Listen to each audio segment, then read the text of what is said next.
श्रीलंका में लिट्टे आतंकवादियों से लड़ते हुए शहीद मंडलाना निवासी अमर नायक सूबेदार जगमाल सिंह की प्रतिमा का अनावरण केंद्रीय मंत्री राव इंद्रजीत सिंह ने किया। इस मौके पर पूर्व मंत्री ओम प्रकाश, एडीओ सहित सेना के अधिकारी और अनेक गणमान्य लोग मौजूद रहे।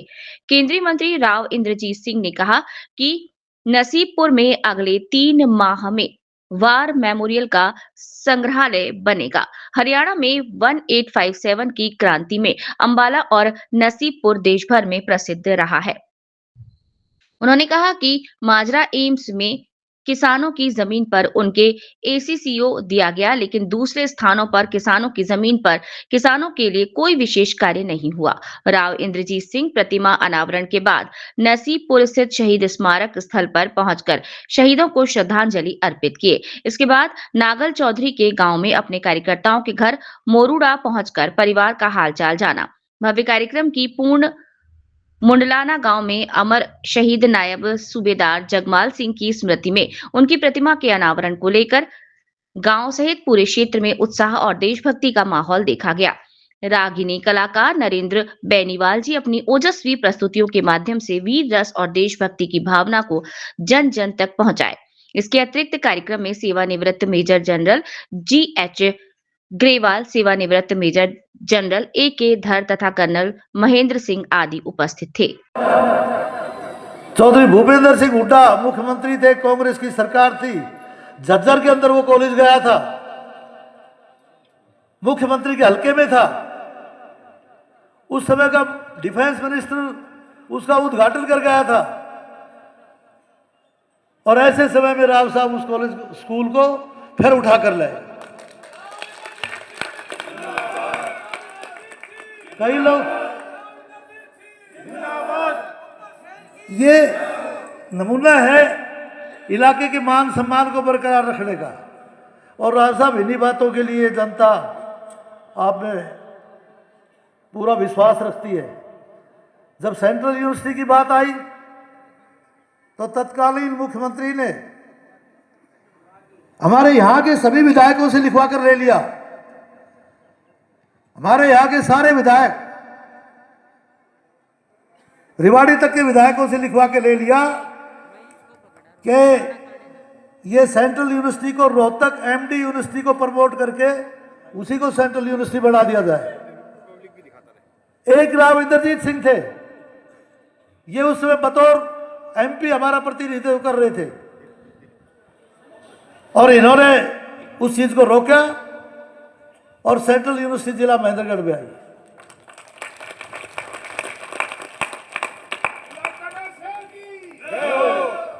और भाई ये मैं थोड़ा सा इसलिए कह दिया, आज मौका तो नहीं, आज शहीदों के सम्मान की बात है, लेकिन ये भी सादत से कम नहीं है। राव साहब रोज शहीद होने के लिए तैयार बैठे रहते हैं इलाके के हितों के लिए,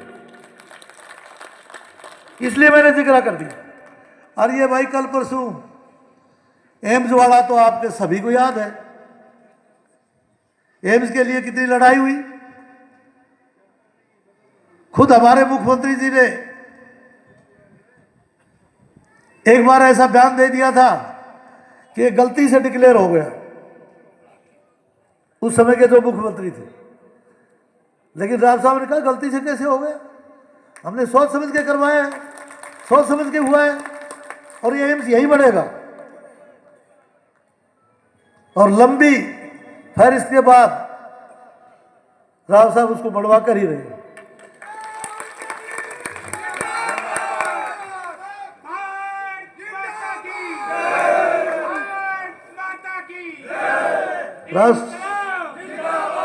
राव साहब लोग ये बातें सब जानते हैं, इसी बात के लिए आप पर फिदा है यहाँ की जनता, इस क्षेत्र की जनता इसी बात के लिए फिदा है। और हर व्यक्ति को आपके ऊपर ये विश्वास है।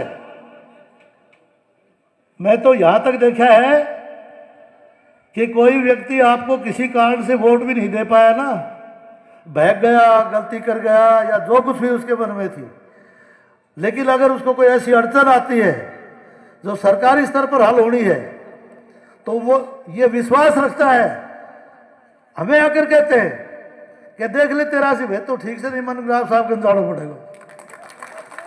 तो ये एक व्यक्ति को मैंने टोक भी दिया, एक व्यक्ति को मैंने टोक दिया। मैंने कहा उस दिन तो तैने हमारी नहीं मानी।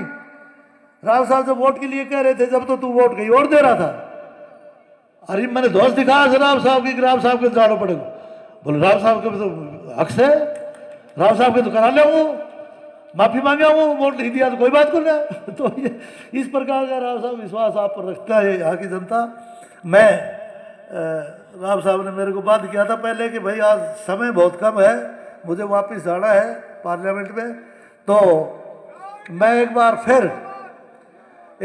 फिर शहीद जगमाल सिंह को और इस गांव के और भी जो शहीद हैं उन सबको नमन करते हुए, अपने श्रद्धा सुमन अर्पित करते हुए मैं अपना स्थान लेता हूं। जय हिंद, जय भारत। लोगों को रोजगार का साधन जमीन से वंचित करने के बाद मिला नहीं मिला, लेकिन मैंने अपनी तरफ से जिन लोगों के माजरा वालों ने हमारी मूंछ बचाई थी उन सभी को मैंने SCO लेकर के दिया ताकि उनके पोते तक कमाई मिलती रहे। आज यहां पर मैं आया हूं जगमाल सिंह जी को अपनी श्रद्धांजलि देने के लिए, उनके माता पिता, उनकी धर्मपत्नी को, सभी को मैं अपनी तरफ से नमन करता हूं कि ऐसे लोग आपके गांव में पैदा किए। 2 शहीद शायद आपके गांव के अंदर हुए हैं, जगमाल सिंह दूसरे हैं, 3 हैं, 3 शहीद इस गांव के अंदर पैदा किए हैं। और आज यहां पर आकर के अपने गांव के अंदर दोबारा से आकर के बड़ा प्रसन्न हुआ कि ना केवल मेरा लेकिन मेरे साथियों का जिस तरह से आप लोगों ने स्वागत किया। इर्द गिर्द के कितने भी लोग आए हुए हैं, अनेक गांव के अनेक बिरादरियों का, उनको आपने आमंत्रित किया। मंडलाना वालों और इलाके की सरदारी, आपका मैं शुक्रिया अदा करना चाहता हूं। और ये कहना चाहता हूं, बगल के अंदर आपके यहाँ नसीबपुर है, अंबाला के अंदर थोड़े ही दिन के अंदर उसका उद्घाटन हो जाएगा शहीद स्मारक का। अंबाला में, अंबाला और नसीबपुर दोनों को एक टाइम के ऊपर, एक ही दिन के ऊपर ऐलान किया गया था कि हरियाणा के अंदर जो शहादत दी है 2 अव्वल जगह है, एक नसीबपुर और दूसरा अंबाला। अंबाला के अंदर तो काम शुरू हो गया, लेकिन नसीबपुर के अंदर काम अभी तक शुरू नहीं हुआ है। आज मुझे ये कहते हुए खुशी हो रही है कि ओम प्रकाश के प्रयासों से जब ये मंत्री थे जब, और उसके बाद जो हमारे को एक बढ़िया संग्रहालय बनाने के लिए, एक बढ़िया जगह बनाने के लिए जो ज़मीन की आवश्यकता थी वो पहले नहीं मिली। अनेक डिपार्टमेंट अपना पैर जमा के बैठ जाते थे कि ये तो हमारी है, हम शहीद स्मारक के लिए नहीं देंगे। इन्होंने वो ज़मीन अदला बदली करवाई, आज ज़्यादा हो गई, और 3 महीने के भीतर मैं उम्मीद करता हूँ कि नसीबपुर के अंदर भी काम शुरू हो जाएगा। जो यहाँ सैनिक बैठे हैं, वो याद करो कि आप भी आकर के अपने एक सिपाही के मूर्ति के अनावरण के अंदर यहाँ उपस्थित हुए हैं। आप याद करो कि भारतीय जनता पार्टी की सरकार की शुरुआत कहां से हुई। सैनिकों ने रेवाड़ी के अंदर बोला कि भाई मोदी जी आप प्रधानमंत्री हो ना हो, लेकिन हम सैनिक आप लोगों के जलसे के लिए बेड़ा उठाते हैं। सैनिकों ने उठाया था, प्रधानमंत्री डिक्लेयर नहीं हुए थे, चीफ मिनिस्टर थे सिर्फ। और वो रेवाड़ी की रैली के बाद ना केवल हरियाणा हमारी जेब के अंदर आया, पार्टी की जेब के अंदर आया, लेकिन आज के अंदर तकरीबन सारे प्रांत आज के दिन बीजेपी BK भगवा झंडे के नीचे आज के दिन काम करने लग रहे हैं। और जो स्कूल बने, जो यूनिवर्सिटीज बनी, आज 10 साल का रिकॉर्ड उठा करके देख लो कि जितने बच्चे हमारे इस दक्षिणी हरियाणा के अंदर लगे हैं, SS बोर्ड की मार्फत लगे हैं, यूनिवर्सिटी के अंदर लगे हैं, HPSC के मार्फत लगे हैं, सबसे ज़्यादा हमारे यहाँ के बच्चे लगे। तो जो चीज़ों की हमारे को फ़क्र होना चाहिए कि एक तो हम फौज के अंदर हिफाजत करते हैं अपने देश की, और दूसरा, माँ बाप अपने बेटों को पढ़ाने के लिए जो इच्छुक थे वो बेटे पढ़ लिख करके सबसे ज़्यादा मात्रा के अंदर आजकल सरकारी सर्विसेज के अंदर जाने लग रहे हैं। बच्चों को भी इस चीज़ का इल्म है, पार्टी को भी इस चीज़ का इल्म है, और मैं बच्चों को और उनके माँ बाप को दोनों को मुबारकबाद देना चाहता हूँ कि आपकी आने वाली पीढ़ी सुरक्षित है। सिर्फ एक चीज़ और समझ लो कि जो भी हमारे को मिला है या आइंदा जो भी हमारे को मिलेगा, कोई घर आकर के हमारी थाली में नहीं परोस करके जाएगा। उसके लिए आप लोगों को परिश्रम करना पड़ेगा, आप लोगों को संगठित रहना पड़ेगा। और आज के दिन हमारी पार्टी ऐसी पार्टी जो सभी जगहों के ऊपर बराबर के तौर के ऊपर सभी का उत्थान करने के लिए प्रयत्नशील है। आज आपने मुझे सराहाया, मेरे साथियों को सराहाया, मेरे से मांग करी, दो चीजों की मांग करी जो मैं अभी 5 मिनट के भीतर भीतर सोच करके जवाब दे रहा हूं। एक तो आपने कहा है बाईपास के दोनों तरफ सर्विस रोड बनाया जाए। सरपंच साहब, हम बनवा देंगे आपकी सर्विस रोड, इसके अंदर बाईपास के दोनों तरफ को हम सर्विस रोड बनाएंगे।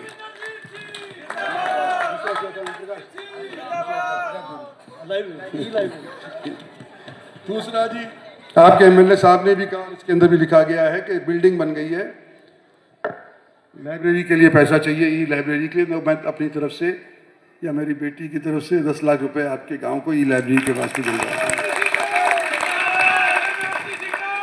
और दरवाजे बंद नहीं। मेरा इतिहास है कि जो मैं कहता हूं वो पूरा करता हूं, तो मैं फालतू नहीं बोल रहा अभी फिलहाल। लेकिन दूसरी और भी चीज़ जो आपकी लिखी गई है और भी सरपंचों की रास्ते के अंदर मेरे को मिली है, उसको पढ़ने का मुझे मौका नहीं लगा। लेकिन जहां तक मेरे कलम के अंदर ताकत है, मेरी पार्टी के कलम के अंदर ताकत है, उसको सिरे चढ़ाने के लिए मैं ज़रूर प्रयत्न करूंगा अपने साथियों के साथ। इन्हीं शब्दों के साथ आपका बहुत बहुत शुक्रिया, धन्यवाद।